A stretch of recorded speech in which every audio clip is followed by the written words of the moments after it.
Mercredi soir, en l'église de Berthier-sur-Mer, se tenait une séance d'information sur l'avancement du projet de conversion de l'église en centre multiculturel. Contrairement à l'ébauche que l'on nous avait dévoilée l'automne dernier, la nouvelle version apporte plusieurs changements et modifications majeures au projet. Richard Galibois, maire de Berthier-sur-Mer, l'automne dernier, vous aviez fait une première ébauche du projet du centre multiculturel de Berthier. Ce soir, vous nous avez présenté la deuxième ébauche, qui n'est peut-être pas l'ébauche finale. Parlez-nous-en un peu. En fait, la première ébauche qu'on a présentée il y a 2 ans, c'était un agrandissement qui était prévu derrière l'église, qui était vers le cimetière.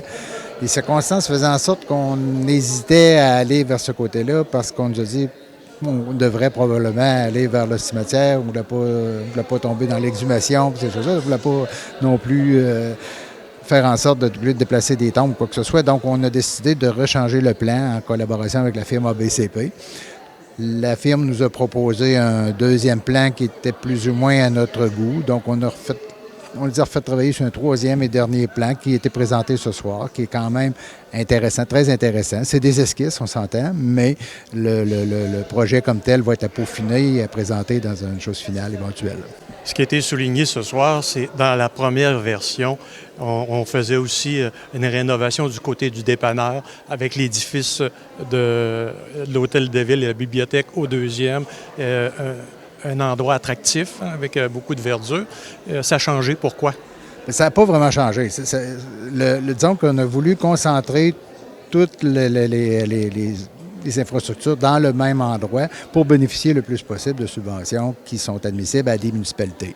L'autre côté, ce qu'on avait imaginé au départ, c'était en collaboration avec l'épicerie, on aménageait le haut, etc., mais il y a une grande partie qui n'aurait pas été subventionnable. Donc, on a décidé peut-être de regarder plus l'avenue vers des entrepreneurs ou des gens qui vont vouloir investir dans ça.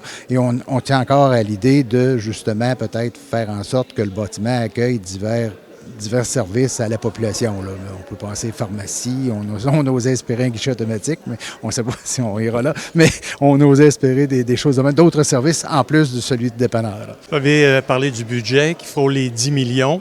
Vous comptez sur à peu près le 9/10 en subvention et le million restant sur des campagnes de financement. Oui, exactement. Donc, ça restera encore là à peaufiner, mais on a une campagne de financement qu'on va amorcer très prochainement. On veut faire du recrutement au niveau autant corporatif qu'individuel.